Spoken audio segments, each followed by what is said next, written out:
welcome back. We're going to get started in a few minutes.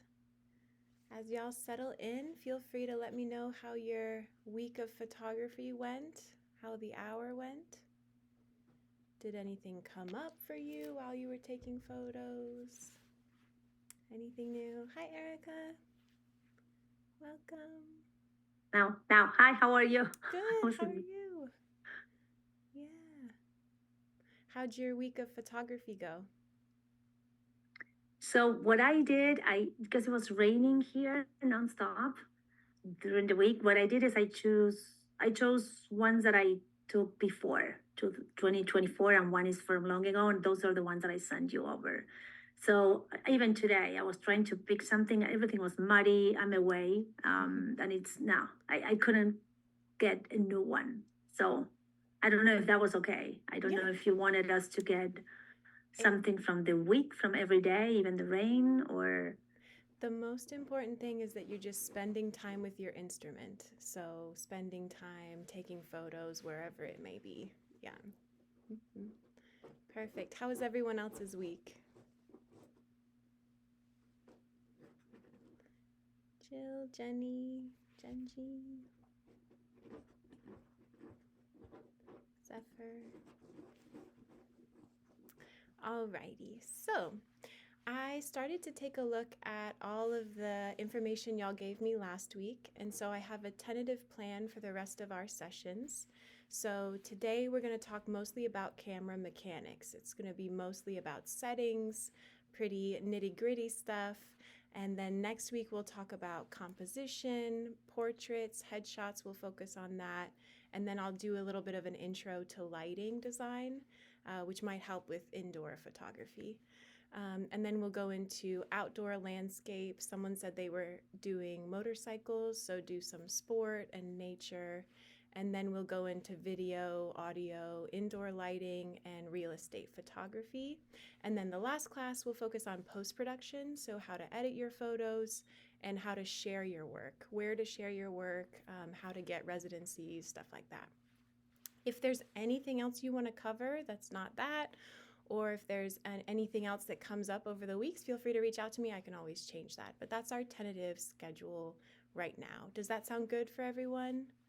Give a thumbs up. Awesome. Erica. Everyone else? You good? We got a chat, and I can see the chat today. Yes, I definitely can send you the link for submitting the pictures. We'll do that at the end of the session. So today, the most important thing over the next 6 weeks is that you are just spending time taking photos. That's the most important thing. So just getting used to getting in the rhythm of using your prosthetic, using that technology.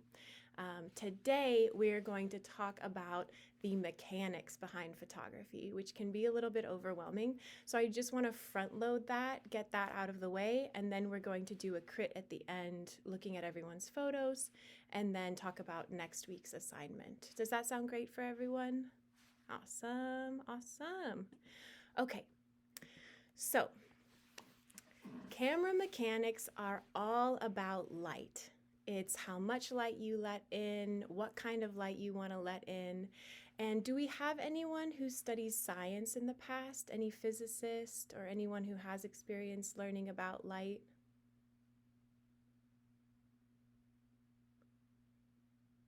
Okay, so light is a wave particle, like a lot of different things. It has particles that are called photons, and they travel in waves. And the different lengths of those waves are different colors. So that's how cameras are able to capture those photons and those waves of light. I'm going to say a lot of technical things right now. You do not need to take notes. You do not need to do anything. It's just hopefully getting you enough background so that when you get to your camera, you'll understand what the different settings means instead of just memorizing different shutter speeds and things like that. So first of all, what is a camera? Does anyone have any idea? Any thoughts? Again, no wrong answers in this class.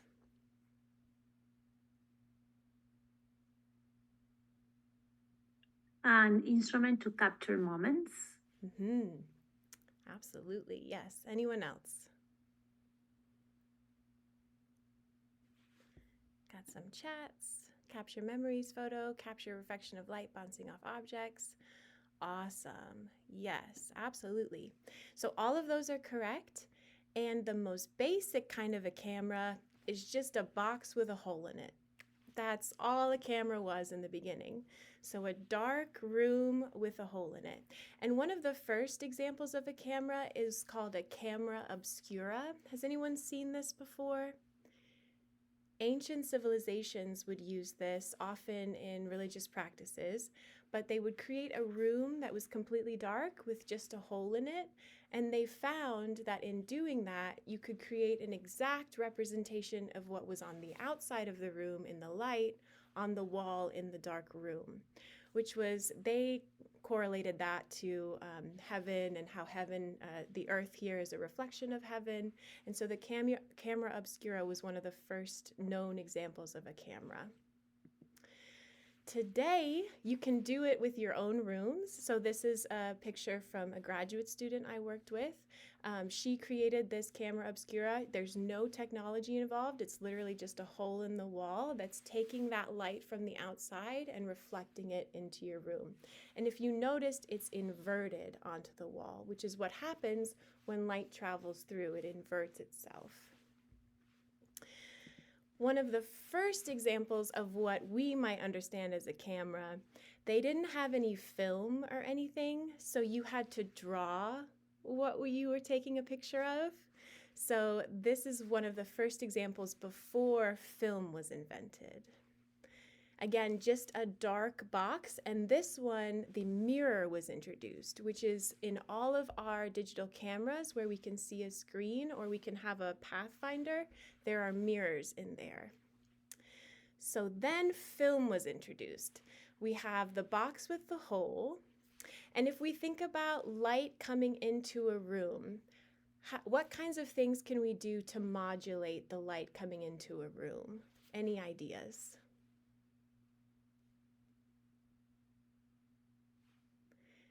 We can make the hole bigger. We can make the window bigger into the room to let in more light. We can make the window smaller to let in less light. We can also open and close the window, right? So then we added to the box with the light, with the hole, to add into a lens. So these are different lenses, different materials that the light can pass through to simplify the image, to simplify the light, and also a shutter to close and open, as well as film, which is a reactive film that allows light to react and create that image. Now, you guys will mostly be working with digital cameras. This next slide has a lot of information on it. You do not need to know it all, but if there are any nerds out there, this is for you. So the digital camera, it's essentially the same as a film camera that we just talked about. However, it has sensors in the camera that senses 3 different colors. It's red, green, and blue. And those sensors are called sensors, and those allow the image, they take in the data that it receives from the light, and you get a file that's called a raw file of basically all this data from what light brought into the camera. And that's what a raw file is called. You'll hear that a lot in photography. If you become a professional photographer, a lot of people will say, send me the raw file. And that's essentially all of the data.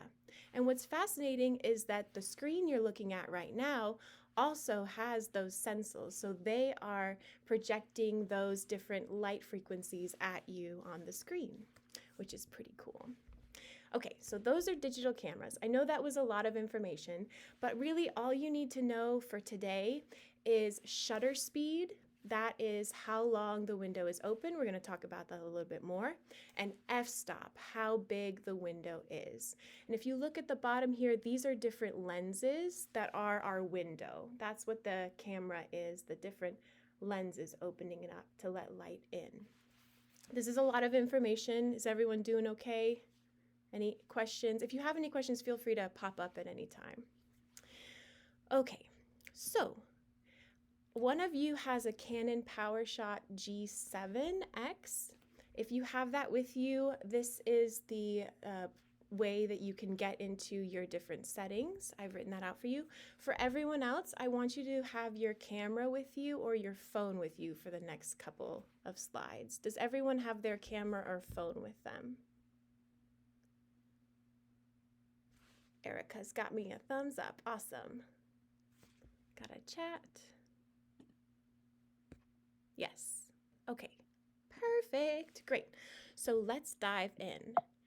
So the first thing we're going to talk about is shutter speed. So shutter speed is how long the window is open. So if you think of a guy running, if you keep that open longer, you're going to have some of that motion in it. And so that will create a blur effect. If you only open that window for a very short amount of time, it's going to get that one quick second and make the image more sharp.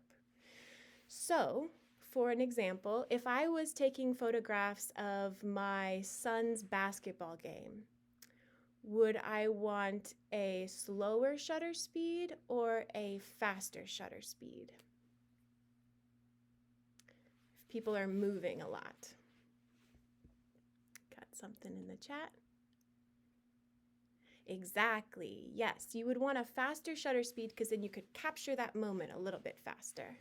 Exactly, unless you wanted to be aesthetic and have time. Again, there are no wrong answers, no right or wrong answers. These are just the mechanisms that allow you to understand this tool that you have. So how about if I had a completely still object, nothing in the frame was moving? Would I want a fast shutter speed or a slower shutter speed?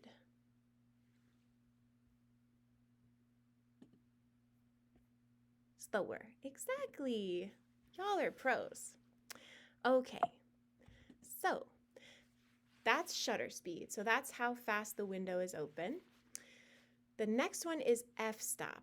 So f-stop is about focal length, but you don't need to know that. What you want to know is the size of the window. F-stop is how big the window is. There's a lot of information on this slide. This is for the nerds. If there's any science nerds out there, math nerds, these are the mathematics behind the frame. But essentially the f-stop is just how big the window is that you're going to get that light through. So, for example, the amount of light changes what the image will look like at the end. So if I'm taking a photograph and it's a really bright sunny day, do I want a large window to bring in a lot of light, or do I want a smaller window on a bright sunny day? Got some chats. Smaller, exactly, yeah. Because if you have a large window like over here, f2.8, then it's going to get kind of blown out a little bit. And what's interesting about f-stops, the lower the number, the larger the window is. That can be a little bit tricky. How about if I'm shooting in a dark indoor room? Would I want a larger window or a smaller f-stop, or a smaller window and a larger f-stop? I'm in a dark room.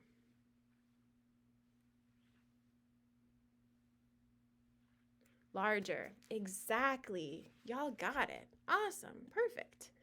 Okay, the next one is ISO. We don't really need to focus on this one right now. I just want to let you guys know about it because it's one of our main 3 as photographers. And this is basically the sensitivity of the sensors to your digital camera. So as the ISO gets larger, the sensors get more sensitive. We'll go into this in another class. We don't really need to focus on this today. But those 3 things create what we call the exposure triangle. And I have this slideshow uploaded to the shared folder that we have. So if you want to refer back to these are kind of like cheat sheets to understand, okay, which one do I want to use for this photo that I'm working on. Okay, and then these are some more cheat sheets. As you can see on the right, If you want to take a photo of fireworks, that's completely different than something that's more stasis. There are different settings that are more fitted to different things. And once you learn these different settings, then you can add your kind of creative, artistic approach to things. Alrighty, so how are we doing? Is everyone sticking with me? Everyone doing okay? Can I get a thumbs up? Thumbs up. Got Erica. Awesome. Great. Got some chats. Let's see. This is great. Oh, perfect. Yay. So that's the basics of cameras and how the tools use light. Now we're going to go into iPhone camera basics. This is going to be very technological. Some of my prior students have this might take a little bit of time working on this, but if everyone can get their phone out, and when you have your phone out, just give me a thumbs up or a yes in the chat, and then we can move forward. Get some chats. Awesome. Great. Wonderful. Okay, so phone settings are always changing, so it's a constantly learning process. The settings that phones have, they do have f-stop, ISO, and shutter speed, but they also have all these other settings that you can play with. So those are not the only things to think about with the iPhone camera. All the other settings are kind of they're presets of f-stop, shutter speed, and ISO to create different effects, but there's a lot of things you can play with the iPhone. So we're just going to do a quick phone tour. So if you get your phone out and you open up your camera on your phone, this is just the basic camera app. So you just get your phone, open up your camera, and you're here. Is everyone there with me?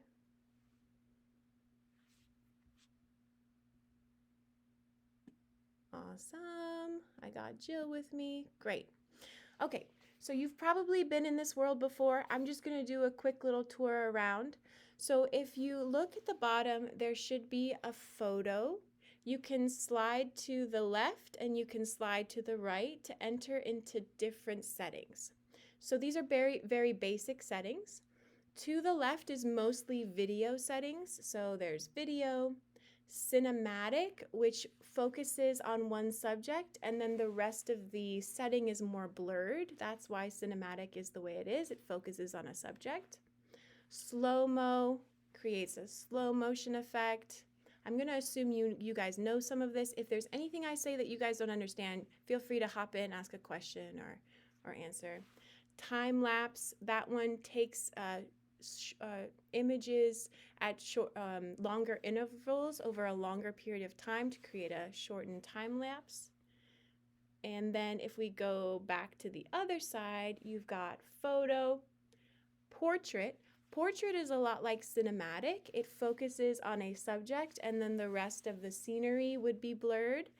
It's just like cinematic except for it's for still photos.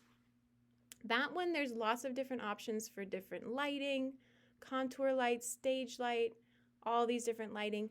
We're going to go into lighting in another class, so we don't need to worry too much about that right now, but that's another thing you can play with. And then pano, which creates a panoramic image. Okay, awesome. Are we all good? Does that all make sense so far? Anything missing out on? You have spatial. Okay, great. Yes. Yeah, another thing about iPhones is they have many different kinds of settings depending on which version of the iPhone you have. So I have one of the older versions, so you might have a lot more settings than me. And if you do, just reach out to me. I can help walk you through those, or you can explore them on your own. But those are some basic settings. There's also towards the top, there are some icons. Or there might be an arrow, either one. I'm not sure which setting you guys, or which version you guys have. There should be one up here that either looks like a ruler with like the different lines, or if you press the arrow, if you have an older version, and you go and there's an F, a lowercase f, that's the f-stop that you can move around in the camera. But there's also like a timer, so you can time things. You can put a timer on and you can take a picture from far away. There's ratios. Lots of different settings over here. Does anyone have any questions in this world of the iPhone? So if you look at the slideshow I've highlighted some things in blue. Those are going to be for the homework. These are all the different settings that you can play with. So you don't need to worry about it now, but in the homework, these are the settings that I want you to play with. Alrighty, if we're all good, let's go to the next spot. Oh, we already talked about that. Flash, we're going to talk about lighting in depth in one of the upcoming sessions, so we don't have to worry about it. Okay, ratio. So ratio is essentially creating different sizes of an image. So like for Instagram, usually there used to be a square, now it's more reels, but a square size. Ratio essentially is telling you how long the picture is going to be and how wide the picture is going to be. So you can change ratio from 4:3, which is the standard, to square, and then you'll take a picture as a square, or to other sizes. Now, what I will say about ratio is that when I teach you how to do post-production, cropping things is super easy in post. If you take a picture and it's a square, but you wanted something that's outside of the square, it's harder, it's almost impossible, except for now with AI Generate. There's a lot of possibilities, infinite possibilities, but it's harder to get what would be outside of the frame. So I recommend always taking the picture fully in the normal 4:3 ratio, just because you can always crop later on to get different sizes. Now, everyone has their own way that they're going to use these technologies. I think of it kind of like a prosthetic. So if you have a prosthetic arm, you're using it to grab different things, to throw footballs, to do different things based on what you want to do. It's the same with the phone. You're going to get to know all these different settings and use it the way that you want to for the purposes that you want to. I'm just kind of introducing you to all the settings and helping you kind of navigate them and get to know them a little bit. Get to know your prosthetic a little bit. Does that make sense, guys? I answer your question about ratio? Yay! Okay, perfect. Great. So now let's go into your camera settings. So we're going to get out of that and go into the phone settings, which looks a little bit like a gear or a wheel. And this is probably what you'll look at, kind of this world. Is everyone there in settings? Can everyone find settings? Sometimes I have people who are not so familiar with phones. Yes, okay, perfect. Yes, Jill, yes, Jenny. Okay, perfect.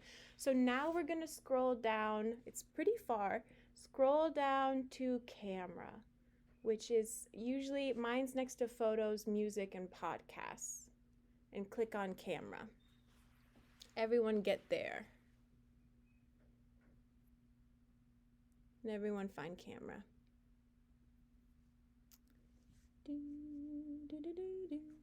Okay, so in this world, there are lots of different settings that we can play with. I'm going to just show you, I have these screenshots of just the settings that I have on, but I'm just going to introduce you to all of this, and you can evolve this as you go.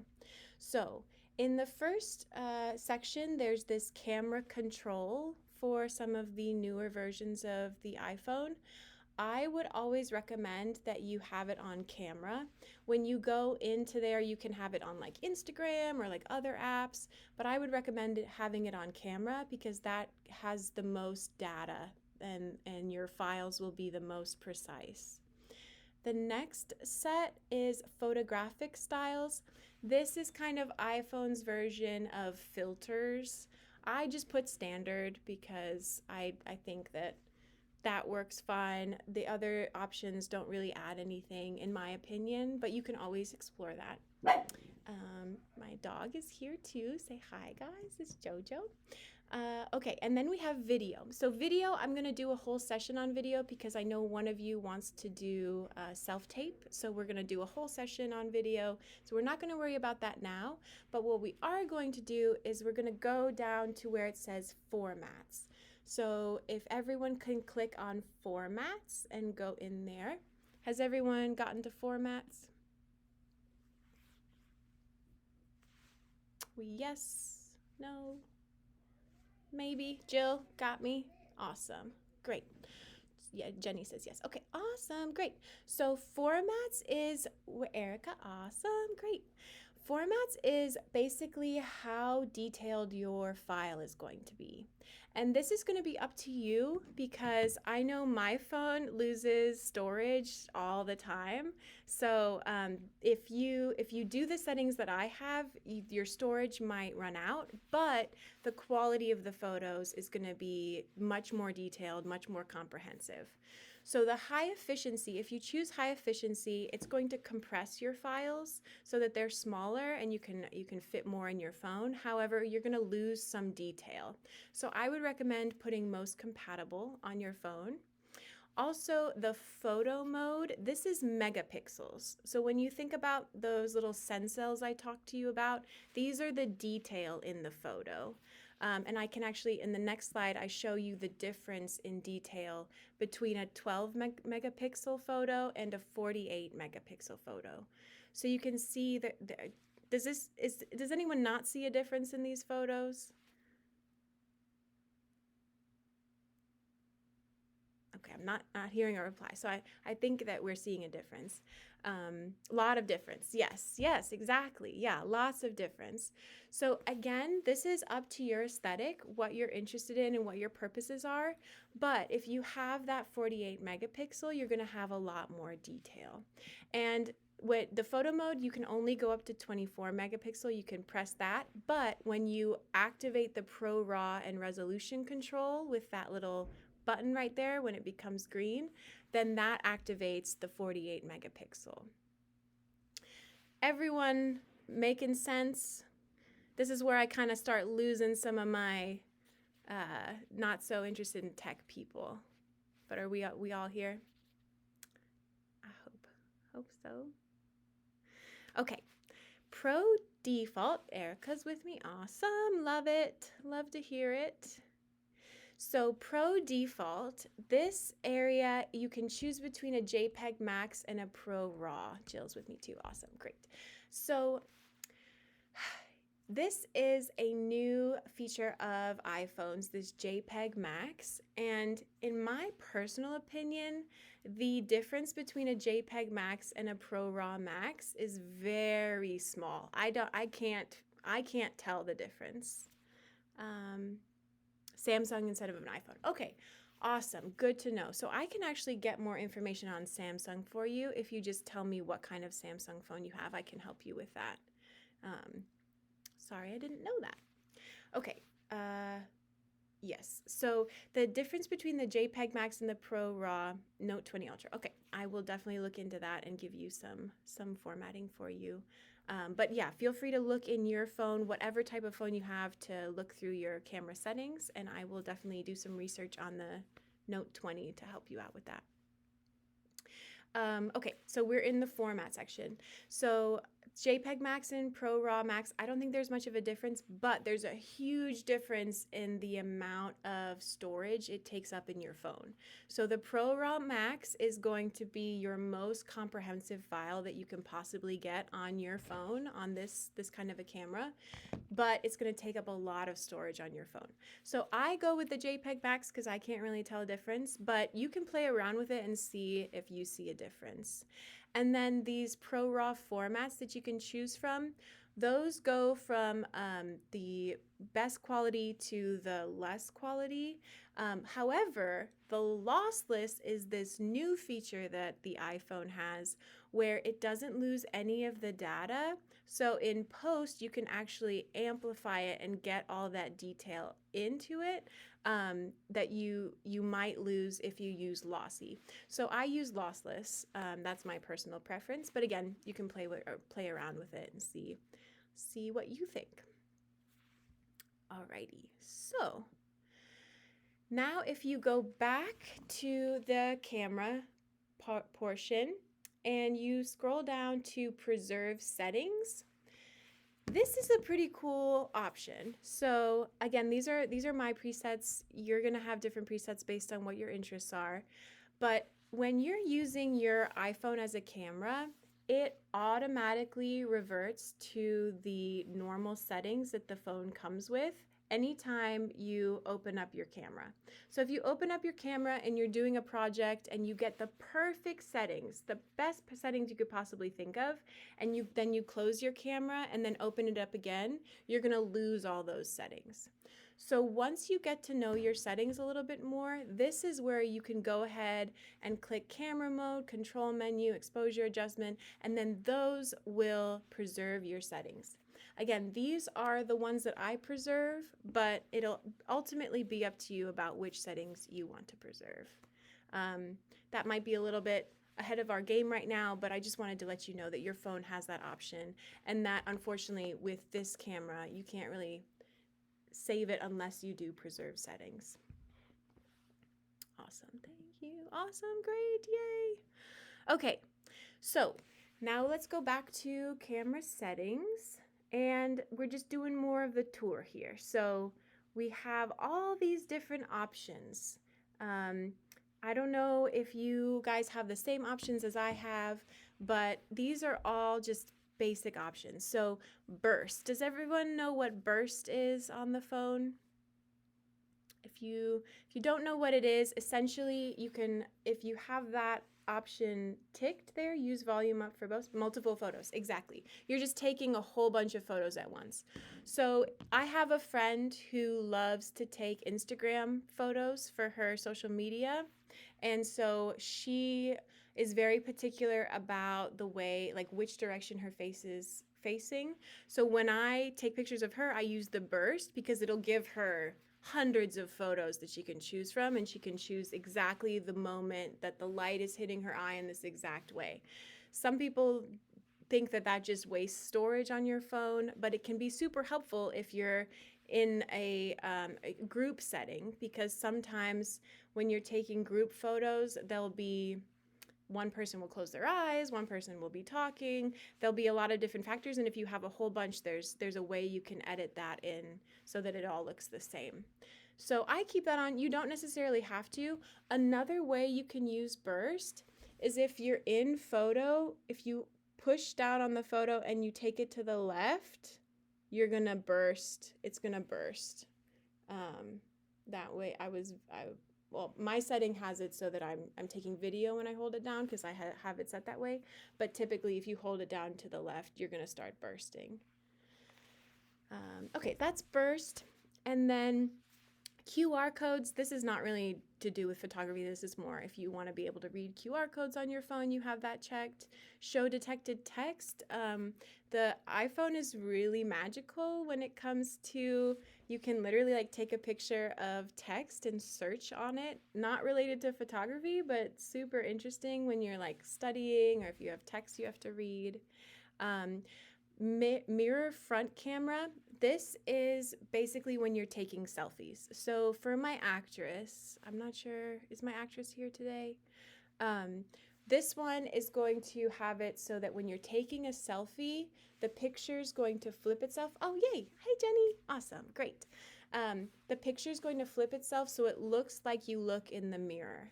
So I know some people's faces are less symmetrical than others, and so they prefer photos of themselves that look like the image of themselves that they see in the mirror. So that's, if you like that option, then it'll flip the image so that it'll look like you're looking in the mirror. Does that make sense? It's a little confusing, but that's what the mirror front camera is. Love. Awesome. Yay. Love, love, love. Great. Wonderful. Okay, and then view outside frame.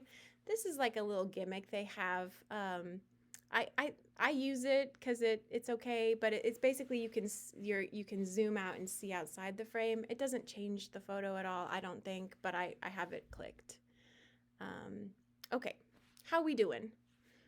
Have I lost anyone? Anyone like I don't care about any of this? Great. Okay, great.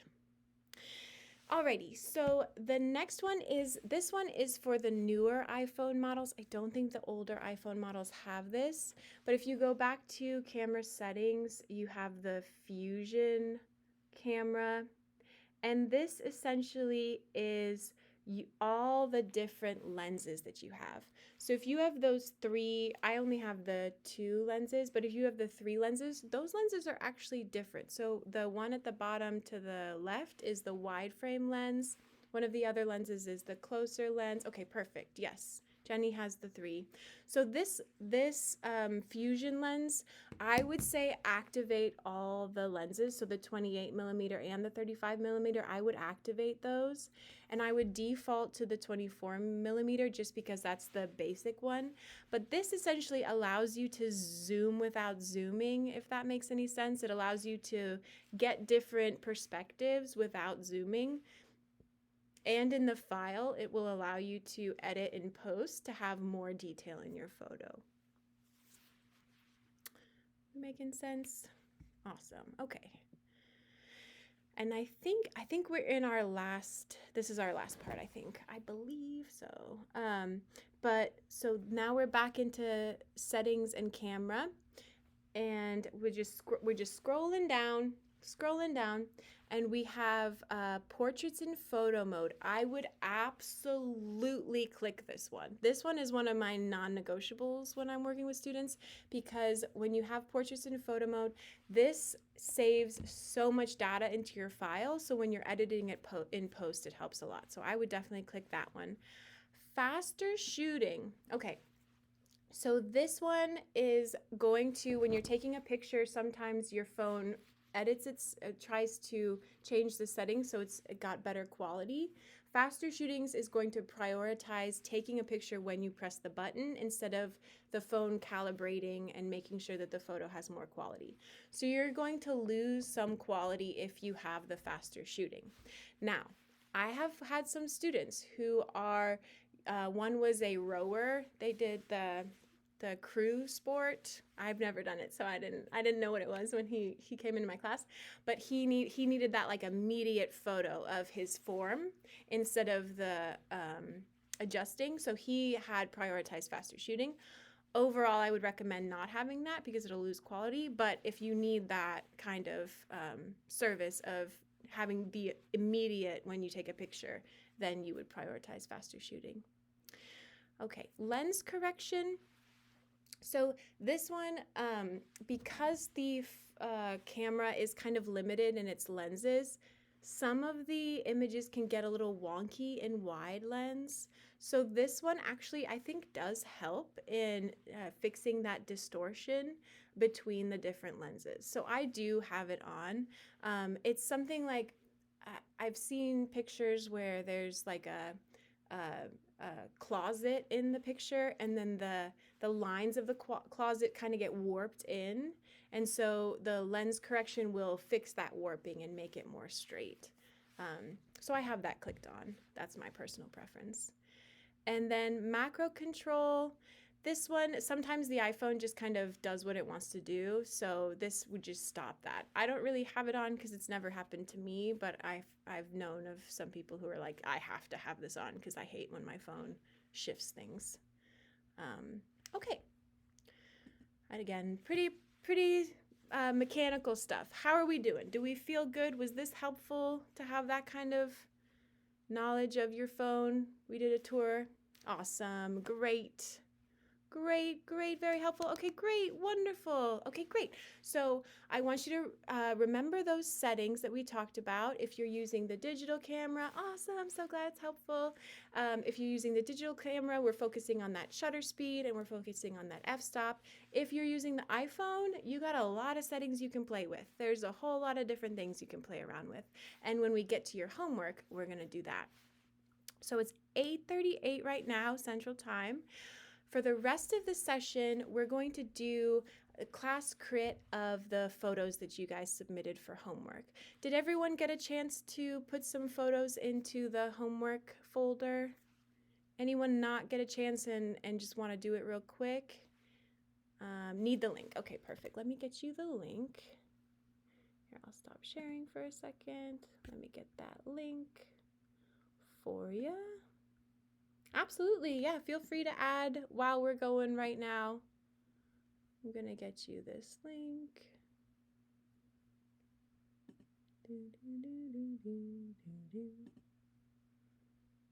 Share, copy link. There we go.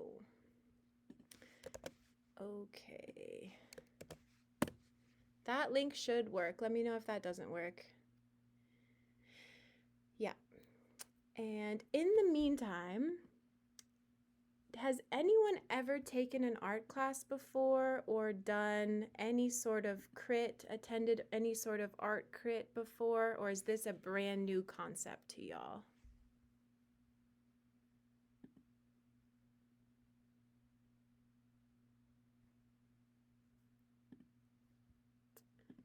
I'm assuming new. Okay, perfect. Okay, great. So then I'm going to kind of give a little bit of background about what a crit is. Share my screen. View slideshow. Okay, so when you are creating art, it can often feel like you are in your own world. And when you're in your own world, everything is kind of up to you on how things look and what the things you're focusing on, what your themes are. And so sometimes you can kind of miss some themes that you don't even are aware of that you're focusing on, that people from the outside can look at your work and help you see your work even more. It's like, do you guys know the story of the 5 men and the elephant? I guess should be 5 people in the elephant, not men, but essentially there were 5 blind men standing around an elephant, and one was at the trunk, 4 were at the legs, and 1 was at the tail. Maybe it's 6. And they were blind, so they didn't know what was in front of them, but each one of them described what was in front of them. So one was like, oh, there's like a trunk of a tree in front of me, and that was in front of the legs. Oh, there's like a long snake that's winding in front of me. Oh, there's a like little broom in front of me. And together they could see, oh, wow, this is an elephant. So when we have a crit, this kind of allows you to hear from other perspectives and to see your work through the lenses of another. So the crit is supposed to be helpful to the artist. In the most traditional way that it was used, your colleagues and your mentors would come into your artist studio, or they would come to a show of your work, and together it can be anywhere from an hour to a whole day. Some of them last even longer than that, where people are just spending time with your work and reflecting back what they're getting from your work. So as an artist, you can just take whatever helps and then leave the rest. If someone says something that rubs you the wrong way, you can just forget that that happened, or you can be like, why am I reacting in this way? What is it about my work that is bringing this out in me? A crit is never personal. You're never talking about the person. You're not talking about, unless you're a performance artist. We work with some performance artists. There's a lot of identity in there, and sometimes it's fun or interesting and helpful to talk about your background and where you come from. We can definitely talk about that, but never critiquing a person, and it's never a determination of value or worth. All of you are inherently valued. All of your work is inherently valuable. Again, no right or wrong. Every photo is perfect because you created it. And the crit is just a way for you to see your work from another perspective. Does this make sense? Everyone on board? Can I get a thumbs up? Got a thumbs up, Erica. Awesome. Great. So the way the crit's going to work in the Zoom room is a little bit different because we don't have physicality. But we're just going to, I think today we have about a little under 20 minutes. So I think we're going to go through 4 photos of each person. So just the first 4 photos of each person. I'm going to spend about 15 seconds with each photo like we did last session in silence. We're just going to spend 15 seconds with each one. We're going to see what our response is. And then we're going to go back through those 4 and then go ahead and talk through it. And some people are like, oh, what kinds of things should I say? What's helpful in a crit is to talk about what your reaction to the photo is, things you like about the photo, things you're kind of confused about, things that it's like sometimes you see a photo and immediately it makes you think of something else. That's helpful to think about. There are lots of different things you can talk about. If you're struggling, I have a few starter sentences that can help out if this is your first time going to a crit. You can say, looking at this work makes me feel like, makes me think of.